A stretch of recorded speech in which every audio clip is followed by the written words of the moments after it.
Hello, and welcome back to the PNN. My name is Parker Tapp. Today is day 22, and our topic today is what is fear and how to overcome it. I thought this topic was especially appropriate given the current times we are in.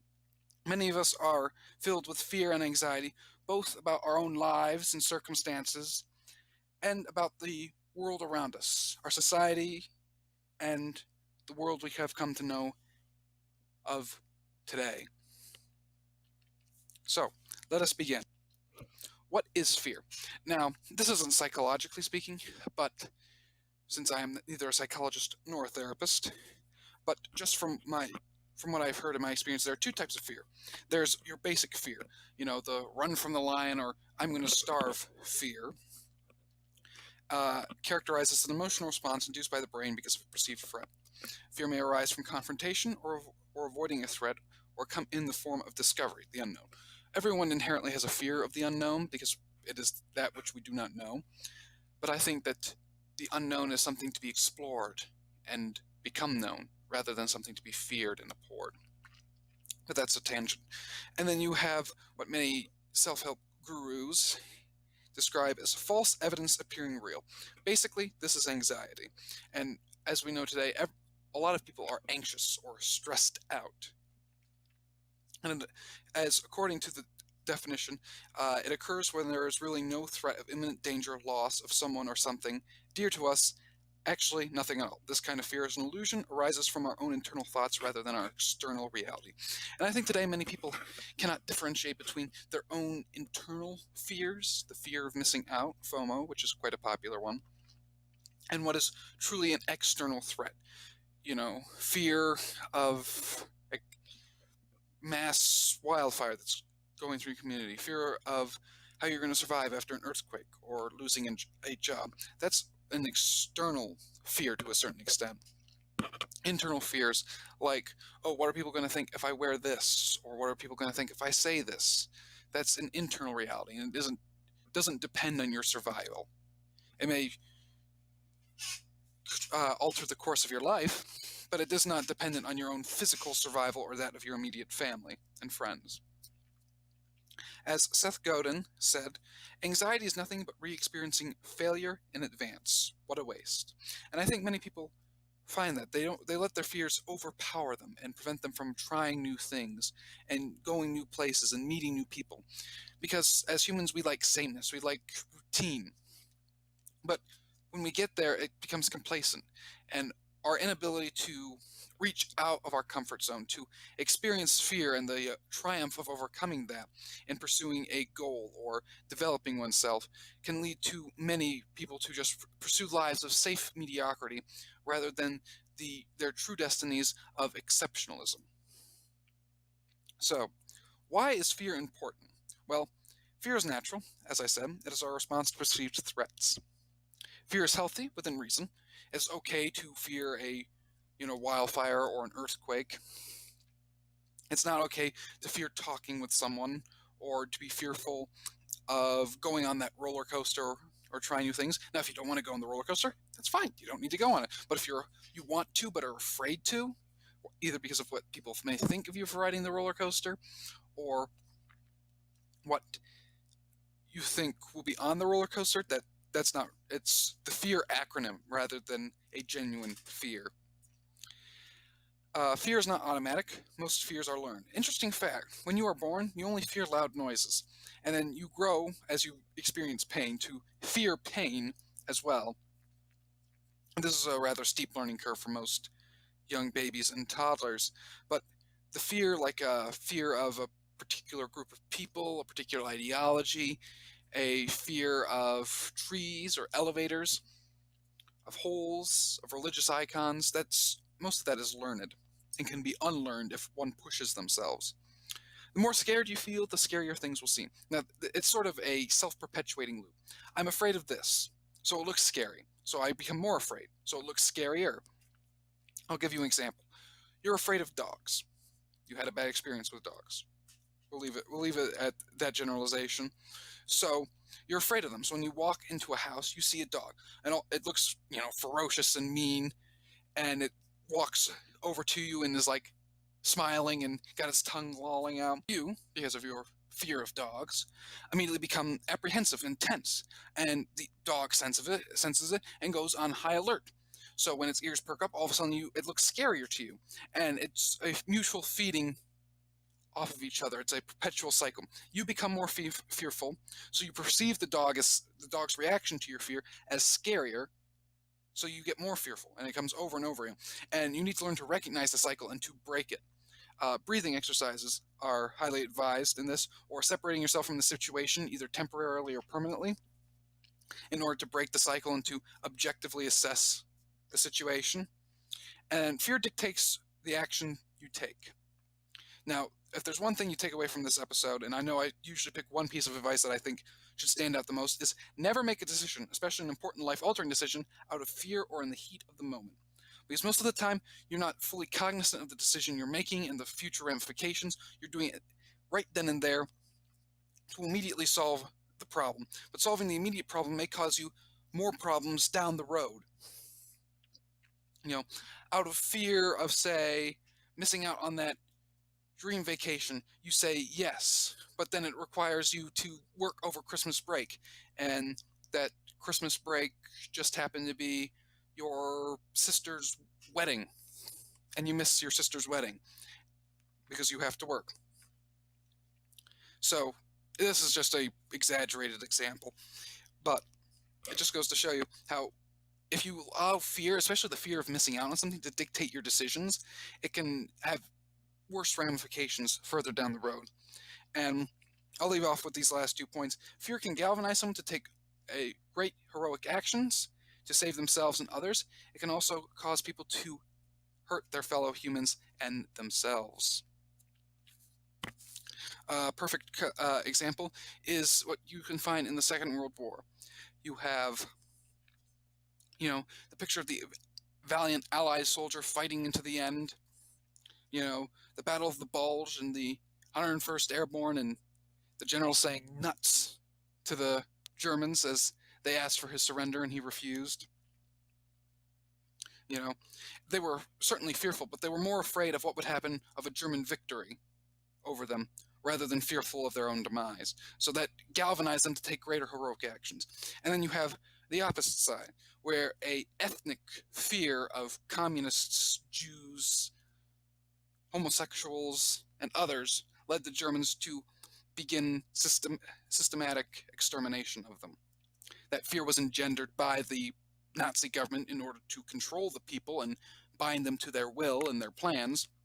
But it still goes to show you how fear is used both as a tool and a weapon. And then I'll leave with this Franklin Delano Roosevelt quote: "The only thing you have to fear is fear itself." How appropriate. So, tips to conquer fear. So, the formula for conquering the FEAR acronym is try, learn, adapt, try, success. If you want to conquer a fear or something, you have to go out and try it and experience it. You have to get out of that comfort zone.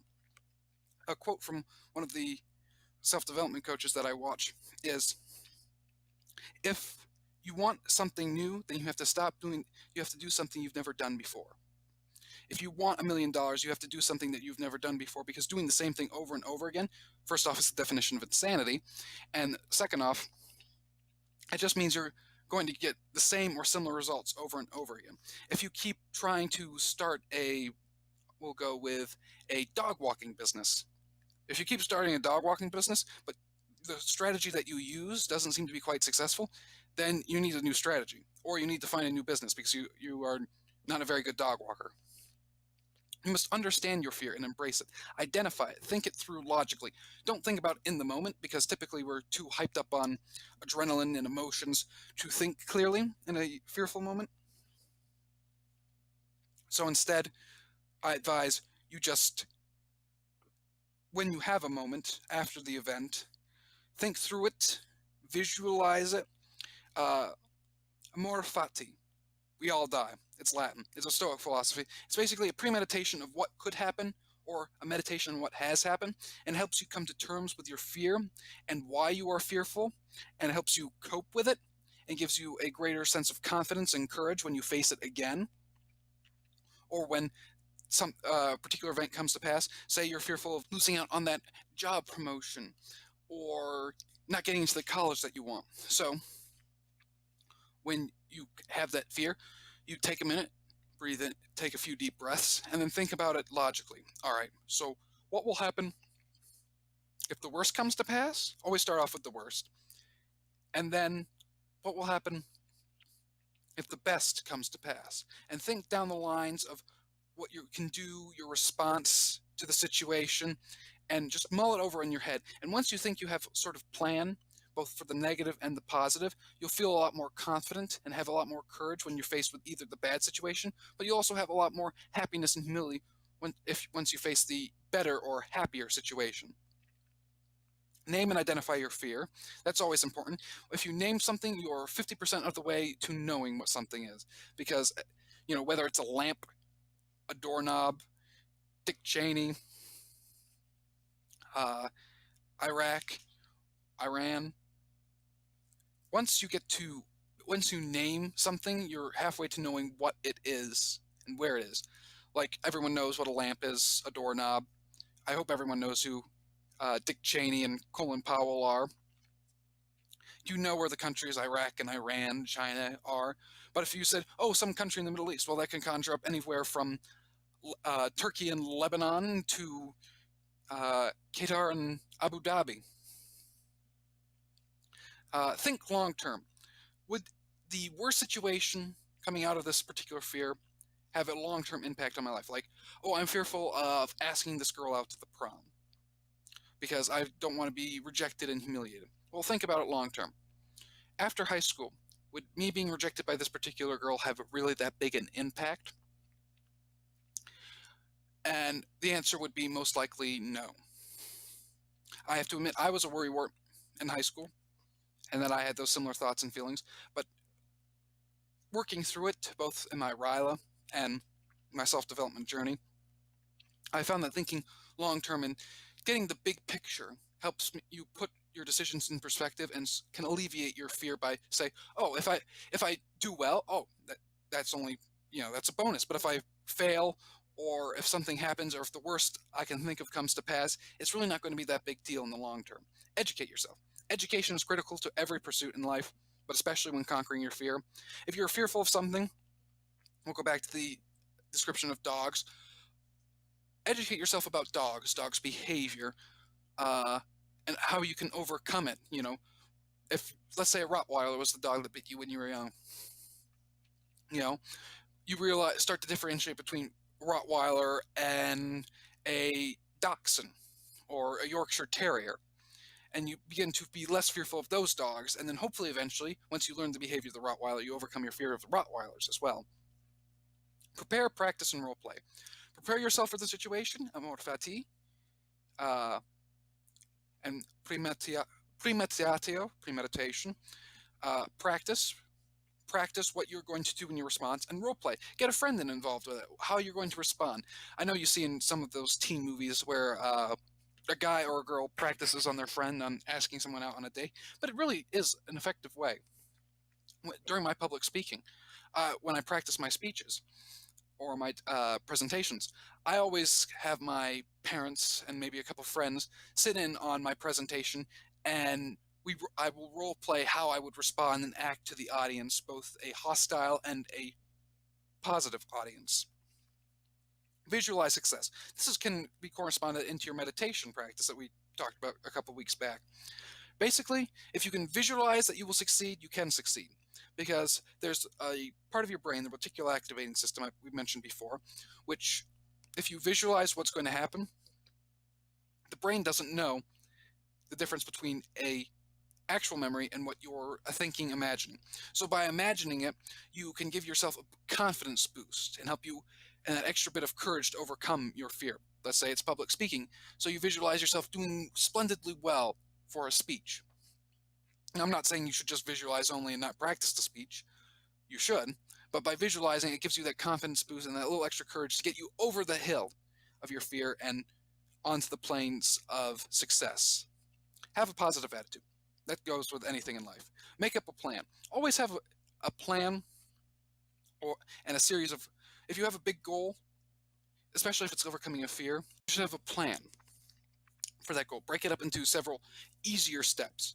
We'll go back to the dog example. All right, so day one of your 30-day challenge to overcome your fear of dogs. You're deathly afraid of dogs. So you research dogs, you watch videos and documentaries about dogs. The next week, you start interacting with maybe some of the smaller dogs. Third week, you graduate to maybe some medium-sized friendly dogs. And then the fourth week, you try some of the bigger dogs, and then at the last day, you try interacting with a dog, not the same dog that bit you when you were a child, obviously, but a dog of similar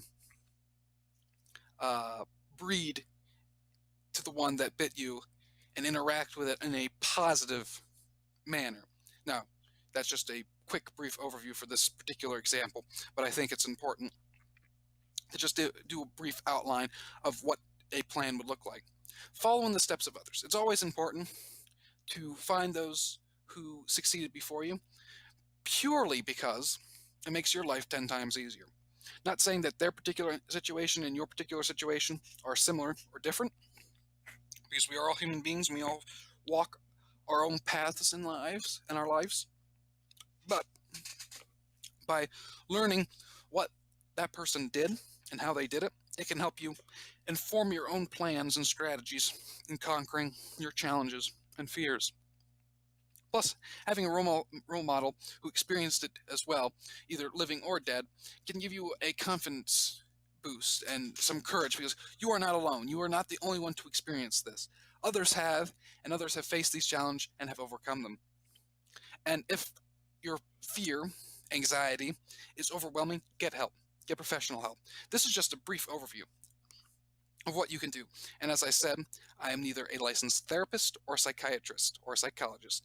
I merely want to put information into your hands to help you. So if you have an overwhelming fear or anxiety, go out and get professional help.